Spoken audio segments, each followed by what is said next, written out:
Hello, and welcome to Banished. Banished is the first game from Shining Rock Software, developed by Luke Hodorowicz. This is his very first creation that he's published, and since Tuesday, it has been the #1 selling game on Steam. So congratulations, because this game is a special treat to be played. It was released on February 19th, and it has been met with overwhelming success, from my opinion. The game is unique in it's very artistic. It's got lovely music. It's got fantastic engines. It's a really enjoyable game to play. So with that in mind, I thought I would do an online gameplay, which that the only time this game would ever be played is when I'm recording it for YouTube. So everything you see is everything that's ever happened with this particular game. And we'll continue the series on because I really immensely enjoy playing this game. If you haven't heard of Banished, it is a city building game. The objective is to keep your population alive and flourish. What you have to do is you have to master a balance between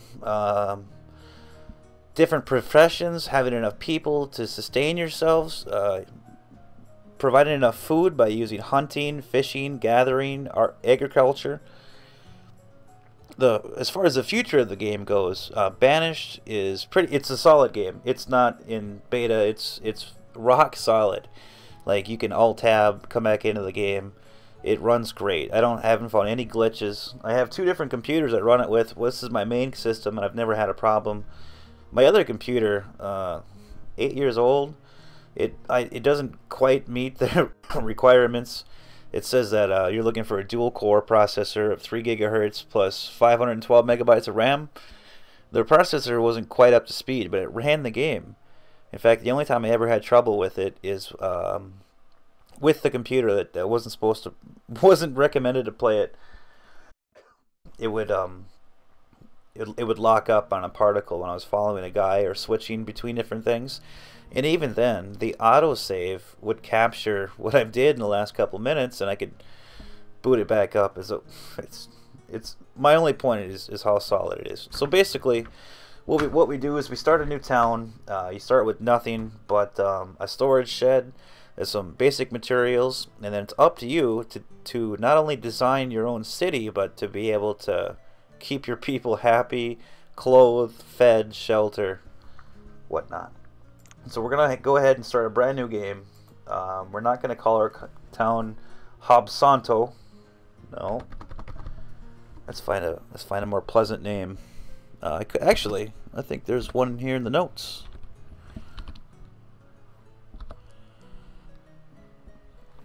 Oops. I put an extra E in it, didn't I?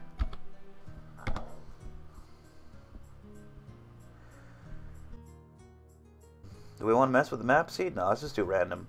We'll play valleys, medium size, fair climate. Yeah, that's the middle. Disasters will be on. Starting conditions will be medium. That sounds great. Let's go. Let's meet our landscape for the first time. More about Banished. The person that made the game, that Luke Hodorowicz, he worked 10 years for Vicious Cycle. The last game he was working on was called Earth Defense Force. Basically, for the 10 years that he worked with, he helped release 15 to 17 games. And primarily, he worked on physics engines and graphics engines.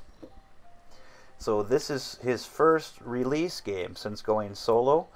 That's right, he did the artwork, the engines, the graphics, the music. This is a solo project that he put together. So anyway, here we are, and here's what we got to work with. We're in a very small valley, but it does extend out quite a bit, which is good. I'm looking for the main. Ooh, look at this nice little lake to the side here. All right, let's get down to business, and then we'll take the tour of everything. Right away, you can see everyone's got an icon above their head. They're homeless, and they don't like being homeless. So the first thing we're going to do is build them a place to live. That sounds good. And since we probably don't have the time to build a million little houses for all of them, we'll start with the boarding house. Provides a temporary place for the homeless to live. And it's quite big. Now with the game you get to rotate, and for a lot of the buildings you get to press the F key, which will cycle through all the different I don't know, looks they could have.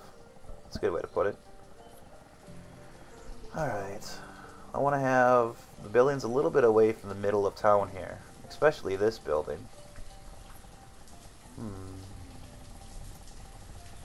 And just so we're not wasting so much time, let's get a building down right there. Okay, so now we've told the people that we want a building to be here, but it hasn't been built. To do that, you must assign jobs, and that's under the settings here. Assign jobs for citizens. We're looking for 4 builders, and now we have 4 builders. The rest of the people, we're going to start clearing out some of this area.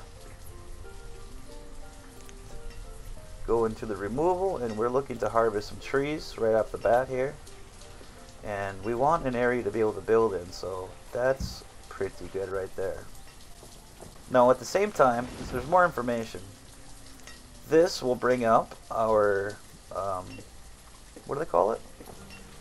General statistics. It's got our name, what season, what year, how many people, students, children, and our basic materials that we started with. And this will go down and deplete to nothing if we do not start restocking the materials. Now right at the start of the game you're able to tell your people, zoom in and take a look here. Whoop. You're going to go through and I've marked all these trees for them to take down, and that's what they're going to do. They're walking into the woods, taking out the trees, they'll turn them into logs and bring the logs into our stockpile here. You can see that these are the logs, the timbers that are cut down. These are stone that we had to start with, and this would be firewood. And from my experience in this game, that's not enough firewood. Maybe just enough firewood to last one winter. But that's taking a gamble. And the most important thing in this game is people. Nothing more important. It's like the most important resource you could do. So we're going to be playing this game at 2x speed, and it goes to 5x and 10x, which is way too fast for me. But I find at 2x we can play a whole year at a time. It's not too big of a file, it's not too long of a gameplay, and I think for my taste 2x is the most comfortable speed for me. But of course when you first start playing the game I don't recommend playing at 2x. Just get a handle for things. So now we're going to have, I know that the front of the house is going to be right here. I like to link that up with a little dirt path. It doesn't take any resources to build this. Just a laborer's time to make it a dirt road. We can connect all this up like this. Oops. There we go. And as more and more jobs come up, you'll be able to assign people differently to different places. Also, I closed one of the things I want to keep open, which is this. And then the other thing I always keep up would be this. If something happened and you were too busy to look at it, this will keep track of all of, like right here. We have an adult, we had a child that became old enough to be a laborer. And this game's pretty detailed. You click on this and it tells you who they are, their name, their health, their happiness, gender, their current job, and this is a 7-year-old, currently not working, and what kind of tool that they have. And there's 3 different types of tools, 2 really. There's the iron tools that are what everyone's using right now, all the adults, and those are tools that they started with. And then you can end up making steel. No, what's the 3rd tool? Well, even though you got people that are go out fishing and cutting down trees and doing all sorts of different jobs, they can accomplish all of this with their hands at a very severe, really retarded rate. So if you run out of tools, not the end of the world, just the end of smooth hands. More information about the game while we're waiting for our house to be built. Again, it was released on the 19th of February. The next update for Banished will be February 27th of this year. And from what I understand, Luke's finished with the game, What he's concentrating on now are doing ports. So he could currently the game's only available for Windows. That's soon to be changed. He's going to have this available for a wider range of systems and consoles. In fact, his primary experience was working for consoles in doing the graphics and the video engines for such. Looks like most of the people have finished clearing out this area of trees, so we can have this whole area now to start building in services, and bang! Boarding house is done. Everyone is currently living in it. I don't know if this is the capacity of how many people can stay at one. I guess it would make sense if that was. But currently everyone is living in the boarding house. And not to waste any time, we're going to get some stone collection going. Because I want to be able to develop this area too. Now, we can see that it's currently late spring of the first year. If I wanted to put a farm down, this would probably be pretty close to the time where you would have to have a farm in place and seeded before the seeds won't grow anymore.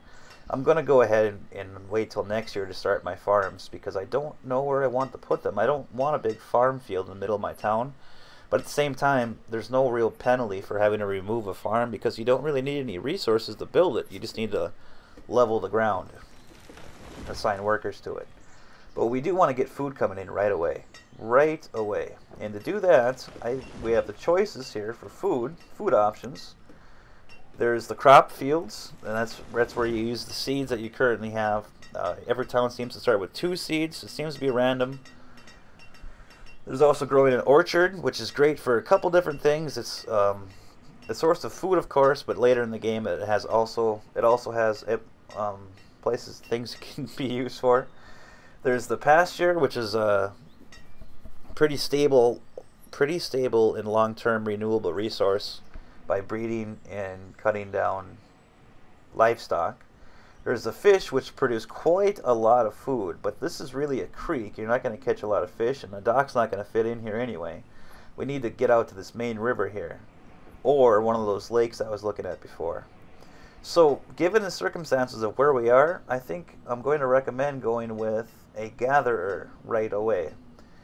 And that's going to get some basic stuff, you know, like they're going to get onions, and mushrooms, and berries, stuff. We want enough food to get through it, and I'm pretty sure what controls how much a gatherer is able to get is, of course, having a full population, a full staff of people working at it, and the yellow circle there being in the area of woods and such. No, I don't want it to be too far away, but I also don't want it to be intersecting this big hill right here because you're not going to get anything out of that hill. So compromise, and we'll put it right there just for now, and we'll continue the road to link up with that. Of course, I already can't see it because I took my eyes off it for a second, but the game knows where it is, so let's get it to be red. And then, where did I put it? Well, I'll have to figure it out. Okay, how much wood do we have? 173 things of wood. We also need to get some wood going. Whoops. I'd like to know if... Yeah, there we go. Gatherer's hut right there. That's where I want the road to go to. Back to roads. I was already on it. There. That's what I was looking for. There's the entrance to it. Straight across and then down. Yeah, that's it right there. There's the road. And as long as we have the materials, we can get out our first forestry, which is over here on this icon, resources and production. This is where I get my woodcutters from, my forester lodge, herbalist, blacksmiths, tailors, taverns, mine, and finally the quarry. Don't expect a tavern, tailor, blacksmith in year 1. Now, Forester Lodge probably works very similar to the Gatherer as to where it wants to be around trees. What the Forester does is it not only cuts down trees like you expect them to, but they also plant trees, which is great, because anything that will be in this radius will be replanted for future development. And I think this looks great. Now, since we've added some queues to the job, we're probably going to need more laborers, and sure enough, I do, or builders, and I do need one more. And once these buildings have been put up and put into place, we're going to be able to assign jobs to these new industries, the gathering and the forestry lodge. Now, with this game, you can take a look here. It's showing you how many materials are needed to make the building, and that's what the laborers and idle builders are doing right now, is they're running back and forth from the stockpile, grabbing the logs, stone. And once that is all in place, you'll see this little foundation come up, which now allows the builders to come in, and they construct the building. So that's what we're doing now. The 5 builders we have set are coming in here to erect this building. There, now we get a better look at them. Who's working on them? We got, does that say Turn a lot? I think, no, Turn Elliott. I like Turn a lot better. At the tender age of 13, he's working tough. He's got the iron tool. It shows you its health and its happiness. We'll get more into this in a little bit. Oh, look at that. Bang, that was fast. And see the question mark? They're looking for people to work here. They won't work here unless you tell them to. Let's just move all this stuff over here. Like, yeah, I think we'll do that. That looks fine. And we want gatherers to start collecting food. Post haste. Ooh, too many. Right away now we see that they are getting to work. They already have the materials in place for the forestry lodge.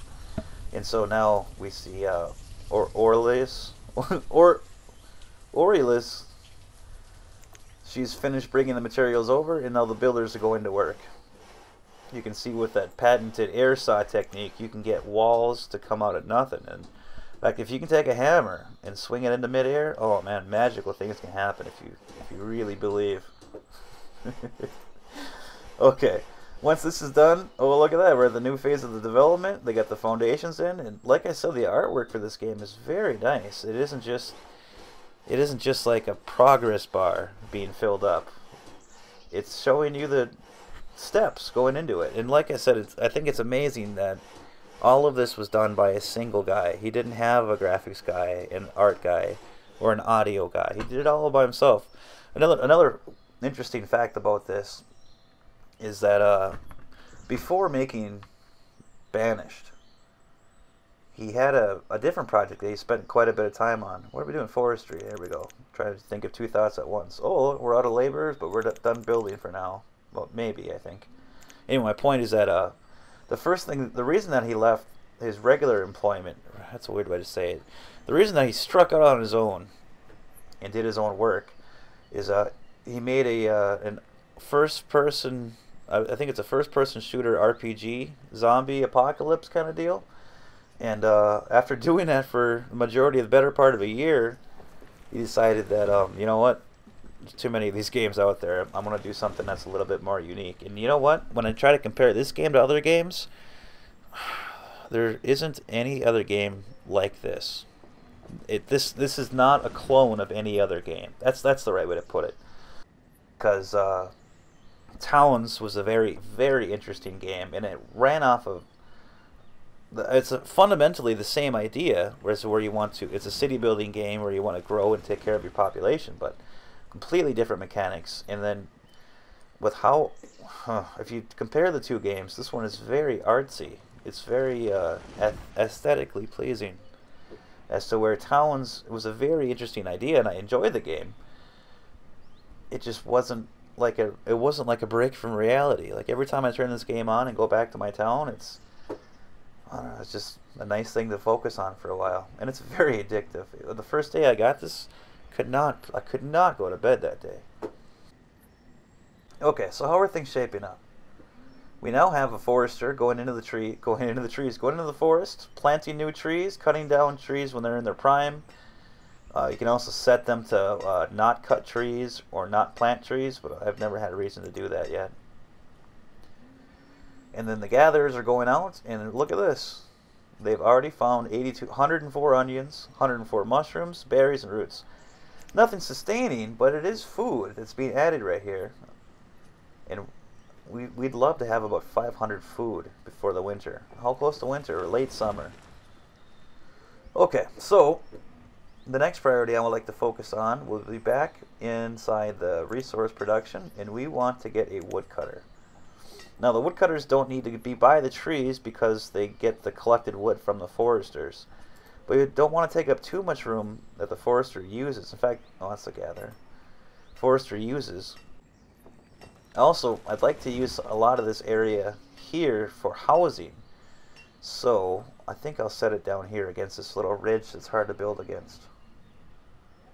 We'll get in our woodcutter right here, spin it around with our R key or the T key. And there's the road. This works. That works. We'll do that right there. Anyone that's not working is going to come over and clear this land out. And as soon as they do, they'll bring the materials over to it, just like the previous 3 buildings. The builders will build it up, which we can set some builders. This is the first time I'm playing this game and commenting at the same time.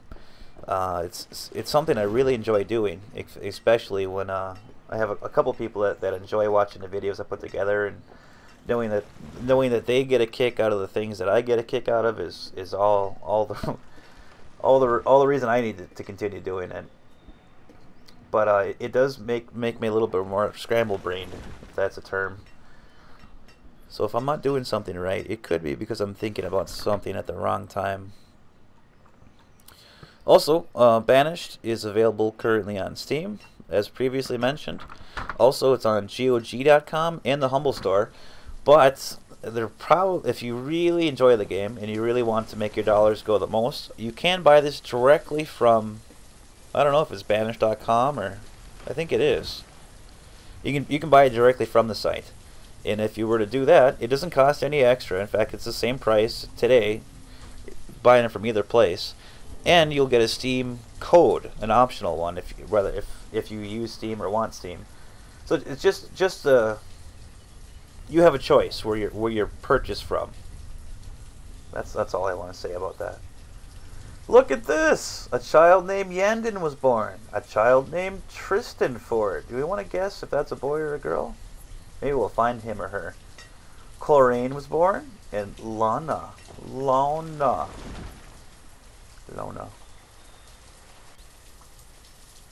Let's see if we can. Yeah, I know where they're living. They're all in the same house.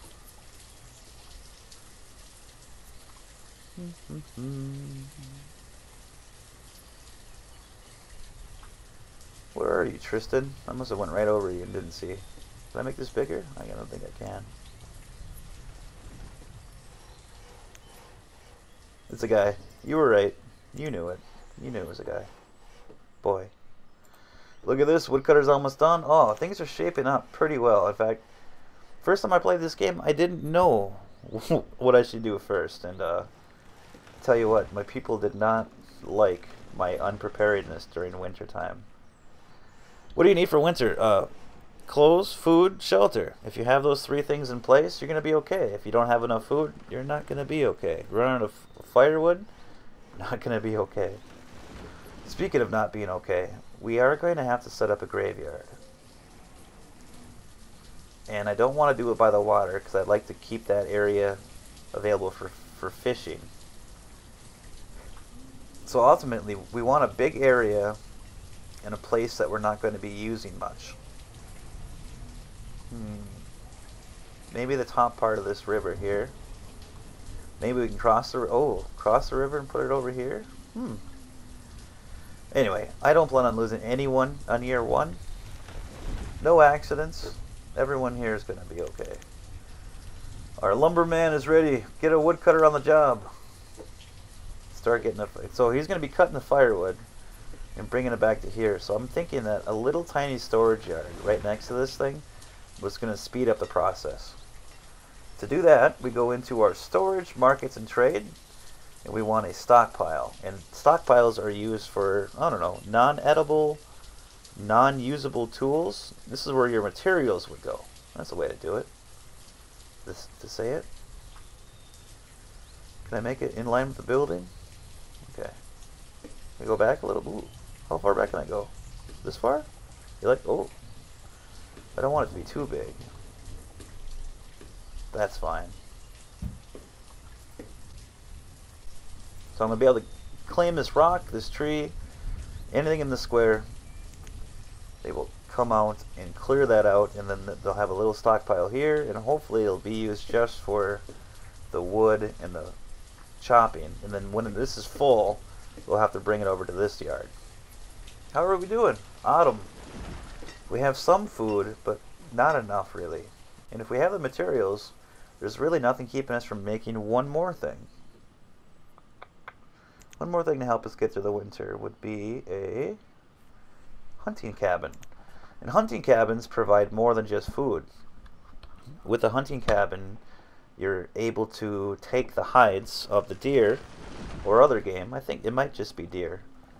And eventually you'll be able to have a tailor construct that into coats, which is the basic, the fair level of clothing. So before I put this down, is there any popular places? Like here's some. No, is that, what is that? Those are mushrooms. We're not hunting mushrooms. There's some deer right here. And basically I'm looking for like hot spots that the deer like to be in, just to make sure. Let's see, there's one for sure. And they will migrate through the year. So even if you put it down where there currently isn't a hot spot, like over here's another good one. But I don't want to be too far away. Of course, I don't know if my hot spot theories holds any water. It's just me guessing. That's what it is. Yeah, this is definitely too far away to set up our first hunting place. I want it to be away from the city because there's not going to be a lot of game up here because I'm going to be developing this area.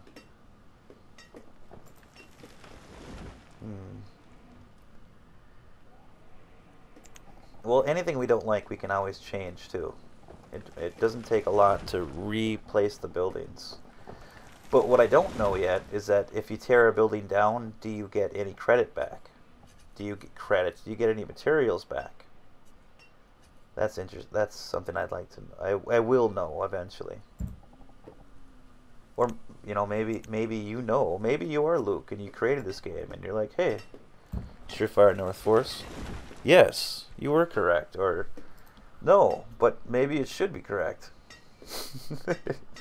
But I have placed a few down before, and they do vary in production.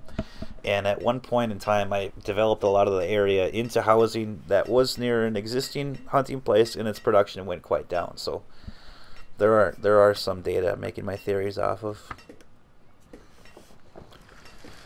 One more thing maybe to set up before this year is done, early winter.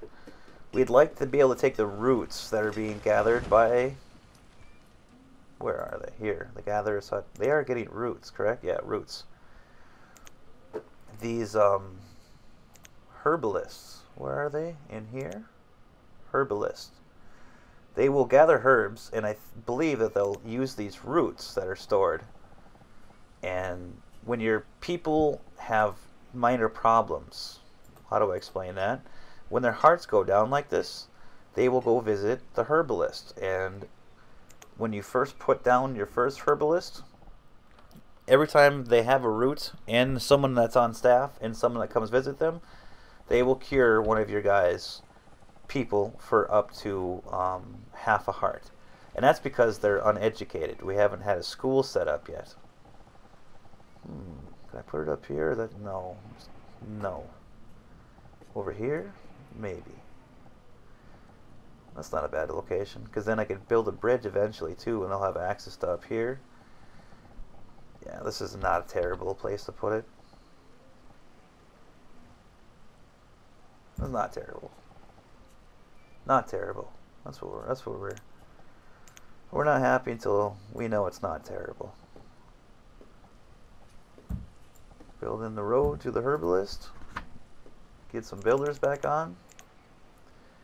I told them to build something and didn't have any builders. See, there I am. Well, that's with the scatterbrain.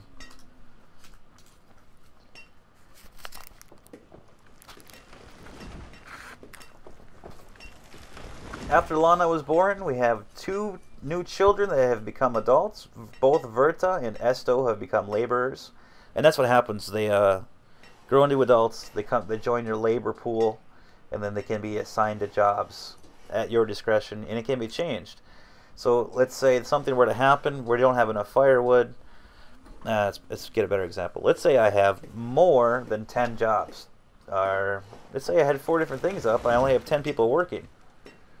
Well, then you can prioritize. You could take some out of the gathering and put some into fishing, or take a couple away from hunting and add them to be woodcutters. Whatever you figure is best at the time. The more housing you have, the more families are going to be created. The more families are going to be together. Okay. And then those families, given their own homes, will start raising their own families with their own little ones. And that all happens by getting more houses, which we're severely lacking. In fact, since I still have the materials, let's get some houses in before we finish year 1.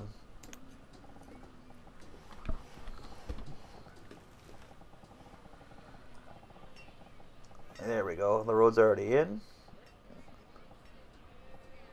1, 2. Before I place this last house, let's show you one more feature. I mentioned it earlier, but I haven't shown it to you. I showed you about the rotating, R and T. This is F. I can choose different styles for each building. So if that's the kind of house I like to have next to the big house, there you go. And you can see that it isn't 2 or 3 different ones over and over. I mean, this game has got a lot of detail to it. And the houses can be upgraded.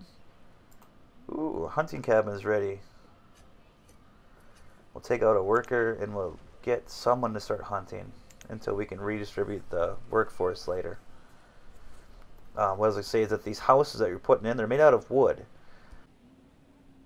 which is fine for families and all, but when you're heating it with firewood, is that right? They call it fuel, but yeah, when you're heating it up with firewood, the wood houses go through much more fuel compared to a stone house because of how much more it takes to heat it and keep it heated. So it looks like middle of winter, 22 degrees. We're doing fairly well on stone, which is great because foresters will pick up stone, but it isn't renewable like trees are. So you kind of want to be careful about how many stones. You can go out right away and make a crusade about picking up stones, but those stones aren't coming back. So you're going to have to find new ways to get more stone. And if you aren't careful with your stone, like we could have built stone houses instead of the wood ones, you're going to end up running out of stone. And if you, in a pinch, I mean, if you don't want to send guys to the ends of the earth over bridges and such to go pick up, wow, there's a lot of stone here. My goodness. I mean, just seriously, you get to a point where there isn't enough stone, and then the only way to produce more comes kind of at a cost. You have to go into these industry here, and if you want to set up a stone quarry, you need 80 wood and 40 stone, which isn't terrible. But look how big it is. And wherever you put it, there's no tearing it down. It's there for the duration, for as long as you're going to have it. So you got to be really careful about where you put this. And then it takes 15 people to work this thing at 100% efficiency. So this isn't a year 1 building. As far as the wood goes, though, like I said, they are going to plant and take care of the forest so that it'll be a renewable resource. You're able to make it over and over. Let's see, late winter, we have just a little bit of time left before we've completed year 1 of Banished, and we want to set in something that costs 40 stone, which isn't a problem at the moment. Go into city services, town services, and we want to put in a well. Now, if there's a fire, you don't want to be without one of these. So where's a good place to put this? Not by the forester. Ah, that's where I was so confused. I don't know, I'd probably fit something bigger in there. In here.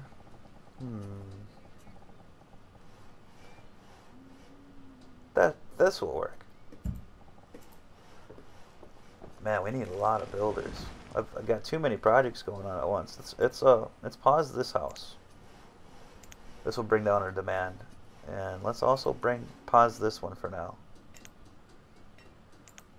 Now the builders shouldn't be so overwhelmed. And so you kind of have the basic idea. What do these symbols mean here? Well, this means it's full.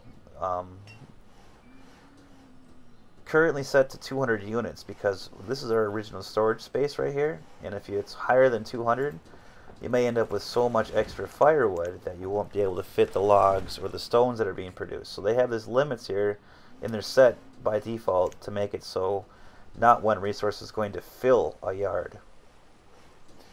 This of course means I paused it, and the other symbol I think you've seen earlier was the question mark. That's where no one's working it at the moment. Well, we did it. It might still be snowing, but it is early spring. Now that it's early spring, I'd like to get in. I'd really like to. Oh, I need an herbalist. We'll take a gatherer out for now. Add in a herbalist. I'd like to, before we sign off today, I want to get in a farm, which is not here. Here it is. Where this would be a good place up here. They have to clear the area, but it's not a bad plan. And then I'm going to make it a small farm because the bigger the field is, the more people are going to need to work it. But it's no big deal because if you try guessing at the size of a farm, I don't know the dimensions yet for how many people. I know that if you made like a 7x7 square of it, you'd need 2 people to work it. And so I'm going to go with about half that size and see if I can get by with just one person able to tend to this farm. Because I don't want to have too many people wrapped up in farming. Because really they only work when the farm's growing. Then you have to start going through and taking people off farming in the wintertime and on to something else, which can lead to distractions and, try to keep the farming numbers down low. The other thing too is that when farmers aren't farming, say it's snowing out and they don't have any use to tend their fields, they will act as a laborer. They'll go out and they'll do anything a laborer would do without having to be set as a laborer, but they won't go and work at another job that has vacancies. And by getting these houses in, this is going to be what's going to boost our population. People from here are going to be able to move out just like this. And we see here that Haskellin and Maybeller have formed a union together, and they are the proud parents of Lana. And now, not now, Rosnell is their first son, who has also left the ramshackle, what do they call it, boarding house, to go into their own home. And that is going to be, oh, look at this, our farm is ready and it's still spring, so it's time to plant the seeds. We're a corn and squash town. Hooray. Oh, and I need people to work here. So I'll take away the extra builders. We'll get to put in, or I hope it's just one. No, it's 2. Okay, let me show you how this works. I'm going to go like this. I'm going to go to remove a structure. It costs me nothing. I'm going to reform the farm as quickly as I can here. And hopefully not make it quite... that's too little. Here then. 5. There we go. So this time I'll do 5 by 13. 5 by 14? No. We'll try 12. Oh, and there's something that needs to be cleared. There's one tree. One tree. Where are you, tree? This?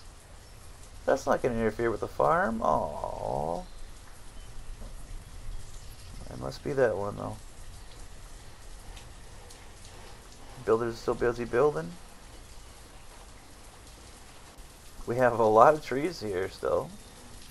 Lots of iron, which we'll get to probably around year 3, year 4, I'm guessing. Herbalists out and are able to do their work. Yeah, they got 6 herbs already. And so when our little guys here get bumps and scrapes or trouble sleeping, they just go over to the herbalist and like, hey man, what do you got in stock? I need some sunflowers to get rid of my depression. Or I need some of these plants to figure out what they are. Or I need some mushrooms to freak out my little sister. Oh, what here they are. Well, they're happy I got that up, aren't they? Ah, there, got it. Oh, okay, ready. Alright, we're going back into squash again. For the record, I'm not a, oh, it's still 2. Trying to remember what size I made this.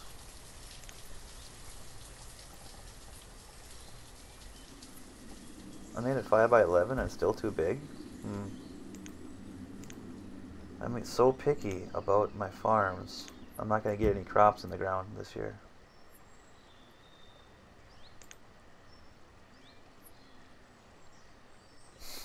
And now I'm thinking too quickly and I can't find what I'm looking for. Can we do 5 by 10 maybe? Think that'll be enough? Oh, I picked corn on accident, but there, 1 farmer needed now. It's really not critical you do it the way that I'm doing it, by far. I just don't want too many people at the farm. Too many farmers assigned to the job. Because I don't want the hassle of having to go back twice a year and tell farmers to stop farming and then tell 2 new people to go be a farmer, because next thing you know it's going to be late spring and you won't have any seeds in the ground because you forgot to get farmers over there to plant seeds. But you can see here he's got it working. It won't produce any food until harvest time. Once this yield goes up to 100%, they will automatically do it, but in case of emergencies, you can click the harvest button and they'll harvest anything that's available to be eaten, and you can survive that way. Year 2, late spring. Now we can put squash next to it. Add 1 more farmer to the mix. And that's not a bad start. We have food growing. We have people collecting little things to keep people fed. We have the herbalists keeping people as healthy as possible. We have foresters that are cutting down the trees, planting up. Ooh, look at that. They've been busy. And then what's kind of cool about this is that, you know, I can send people out here right now to excavate these stones or this iron, but these guys are doing it as well. See, look, last season they already picked up 40 stone, and this year they already got 5. And I really think that the people that collect the stones and the iron get it more efficiently. I don't know how to explain that, but I could send people out to pick up these stones right here, and they'll turn these into stone piles and bring them back, and then it'll be done. But on the same hand, these guys can go out and slowly pick up these rocks, and it just seems like they get a lot more. I don't know why or the reasoning behind that, but they produce stone at a more sustainable rate than just going out and collecting them and then having to go out further to collect them and then having to go out further. I got some big ideas in mind for later on, so I'm going to use this as a bank. These will be banking my buildings for the future. Well, it's been really fun, and I can't wait to start this. Can't wait to continue this series. If you have any suggestions, if you have any feedback for me at all, more than happy to read through the comments, implement what you have to say, what you want me to do. We'll take a bit better look at the surrounding area with a little more detail when we come back. Right now it's early summer 2, so when we resume this series, we'll be right back at early summer 2, or summer if I keep rambling on. And then what we'll do is each episode will kind of focus on something a little bit differently. If you have any questions regarding aspects of the game, we can focus on that entirely. And I hope you enjoyed it. Again, this is Banished, a new game from Shiny Rock Software. It's available on 3 different platforms, all for PC at the moment. But oh, I didn't tell you. The next update on February 27th, look for a mod pack to be available. So I'll get into more about that once the information's become released. I'm Surefire Northforce. Thank you for joining me for Banished.